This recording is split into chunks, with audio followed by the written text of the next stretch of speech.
बिस्मिल्लाहिर्रहमानिर्रहीम। अस्सलाम वालेकुम। डेली पाकिस्तान के साथ मैं हूँ आपकी शेफ़ तैयबा यासिर और आज मैं आपको बनाना सिखाऊंगी पोटैटो डोनट। तो पोटैटो डोनट में क्या क्या डलेगा मैं आपको बता देती हूँ। आलू आधा किलो, अंडा 1 अदद, हरा धनिया फाइन चॉप हुआ हुआ, काली मिर्ची हाफ टी स्पून लूंगी, ब्रेड क्रम्स चाहिए 1 प्याली लूंगी, पिसी हुई मिर्ची हाफ टेबल स्पून लूंगी, हल्दी है जो 2 पिंच ले लूंगी, फाइन चॉप हुई प्याज है, मीठा सोडा है, नमक है और मैदा है और यहाँ पे मेरे पास है चिकन पाउडर।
ये देखें सारी मैं डोनट बना चुकी हूँ।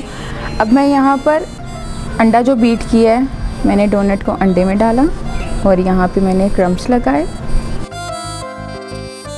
ये देखिए नाजरीन मैंने गरम ऑयल में डाला 1 बाय 1।